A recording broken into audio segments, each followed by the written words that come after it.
Thanks, Ivan. You could have just left it at that and it would have been grand. But I won't improve on that. Certainly, first of all, thanks all to the hardy annuals that have waited this far. The theme of the conference today was building a resilient industry. And just by chance, I suppose, and by coincidence, I was at the Royal Institute of Architects General Conference yesterday in the RDS, and in the first item in the afternoon they had Dr. Maureen Gaffney, a well-known psychologist, and she was dealing with resilience and the importance of resilience. And just a few of her thoughts that I took a note of, and about how important it is both for an organisation and both for an individual. And sure, Ivan, you'd agree, you've had to show a lot of resilience yourself in your life with different things, with business and politics and health-wise and so on. And that's what makes us stronger, I suppose. But one of the things she said that we're all capable of a lot more resilience than we think. And it's only, I think, was it Beautiful South had a song about how do you know you can't swim until you have drowned. Never really fully understood it, but that's until you're in trouble, you don't realise how strong that you are. And the industry has had and resilience was identified as the ability to cope with setbacks and difficult events, and that doesn't harm the way you go forward or compromise the way you carry on your life. So the industry has lots of those difficult times over the last period, and I suppose the most current one is the cost of living crisis, and in our case the whole inflation and so on, and the impact of that. So we have lots of challenges as we go forward.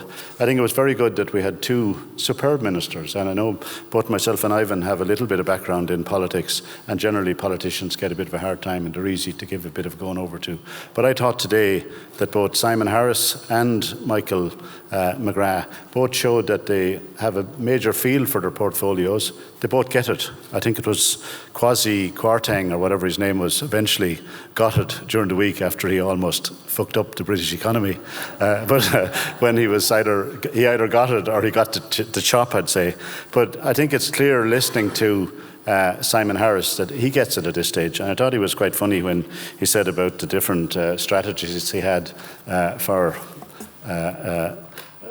upskilling and apprenticeship and so on, that he had some very concrete proposals, and he pulled back immediately. He said that's not a very good word in the current context, and he didn't mention the famous levy, but we had taken it up with him very strongly outside, both before he came on and afterwards. And I think in terms of his importance to the industry, whether it be 25,000 extra people we need, or whether it be 50,000 extra people, or whether it be the current crop of people we need, they all need to be upskilled, because we are moving into a whole new era. And the last presentation, about the digital roadmap, that's so important. And, it's good to say that Sean Downey's involvement there has been very good. PJ Rudden has been here, and Pat Lucy is still here as well. So we're very, very much moving in that direction. And just like yourself, Ivan, I'd have a little bit of scepticism about academics, because I was never in that field. But listening to the individuals and seeing them and meeting them, there's a high degree of practicality about all of the people that are involved. And I think we're on certainly a good track there. We had Derek Byrne on earlier when we were looking at the different issues about apprenticeship and so on. He came into my office one day, and like typically get a phone call regularly, or my PA or someone would ring and say they'd like to have a chat with me, and generally meet people anyhow. But the minute I met Derek Byrne, I thought he was the soundest lad that you could imagine. And what he's been doing, I think, and the response that we got from the industry was really good. And there's certainly major scope to do that. And it doesn't suit everyone, and they don't all work out. But I think those people deserve a chance, and we certainly have the need for people. And I'd say well done, Derek, and well done to the people that have accommodated him so far, and I hope that it goes further. Without going into many more, David Maloney, having the Secretary General of DEPR and the chairman of our construction sector group here on a panel, listening to the views from the floor, having to make his responses, and particularly the very intense questioning by Ivan. And in fairness to Ivan, he came out and met us last Monday, and Ivan didn't want to know about the waffle or what the general stuff. He wanted the nitty-gritty. He wanted to know those questions. And he more or less said to someone, he said, tell me exactly what you want to ask. He says, you mightn't. He says, but I don't give an F-U-C-K. And he doesn't. And when he said there about something about myself, that he could say what he likes, he always says what he likes. And he always did it on his radio program. And it didn't really do him any harm. And he still is going very, very strong. So the issues, I suppose, I did a piece with with the RTE news and what's the issues. The issues certainly are the cost increases and the effect that they're having on the industry. And maybe some of us don't realise it yet. And I think we all need to be very careful in terms of the way we manage our business and making sure that they're covered, because the costs are so outrageous that they may have a major effect upon us in the future. There was some commentary about the efforts by the government, and the Minister covered, and in fairness to Paul here, I think made a fantastic presentation. And it's very civilised. Paul and David and Tom, was it, from the UK, 3 professionals and so on. But the nitty-gritty is that it is a very, very complicated process that is there. Somebody said lately that you'd need to have an actuarial degree to have written the thing and to understand it. I'd say you'd want one as well. But that's notwithstanding, it is an effort and it's moving in the right direction. But we do need to move on, and there was talk about, what's that famous film we quoted, the one that goes over and over again? Groundhog Day. Like, I'll be here, please God, as a spectator next year. Hubert will be up here in this particular role, and I wish him well in that. But I certainly don't want him to be repeating again that we have to reform the public works contract. We need to face up. There was never such a time politically, and there's always opposition and pushback from politicians for something that's going to benefit the industry or that might cost the exchequer more.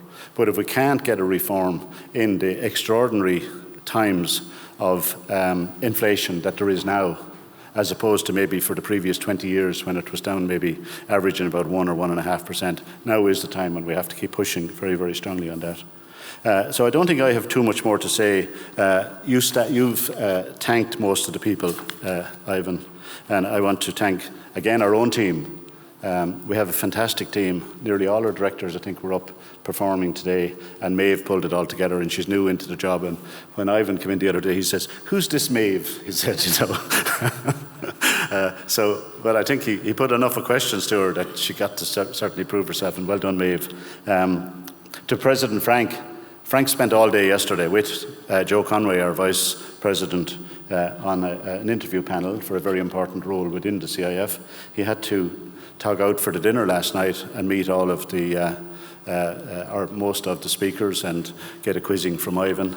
And as soon as I shut up, he'll be popping in the car and heading to Belfast tonight, because the Construction Employers Federation are having their dinner, and he's a speaker at the dinner.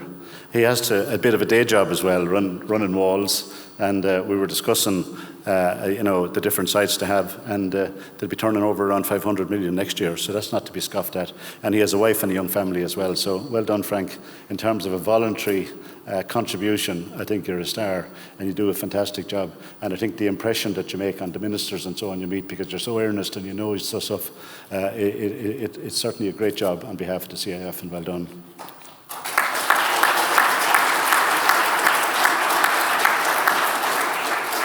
Certainly there's no question about it. There are headwinds out there for, I suppose, the economy, for everyone, for the industry as well. The ESRI were out today with a fairly positive view that, we're still going to have a growth next year, a bit reduced. Our jobs look safe. The central bank were out during the week, similar sort of a message. And that's positive. But Britain looked like to be a basket case, and they're a big player, they're a next door neighbour, they're a major trader. If they continue to go downhill, we'll be sort of caught in that slipstream. So it is a tricky time. So I think in terms of what Maureen Gaffney said, and what we were stressing ourselves about safety, stay safe, because the resilience is about yourselves and the pressure that you come under yourselves. So stay safe. I'd say stay resilient. To say that, another quote there, that that generally either companies or individuals flourish after they've had a setback because they develop more grit. So I think we're fairly well set up for grit, and that probably will be needed as we go forward. And stay positive as well. One of the messages you said, which I think we all accept, is that having someone negative around you is a very stressful thing. So stay as positive as you can. Thanks for coming to the conference, and I look forward to being a looker on next year. Thank you very much.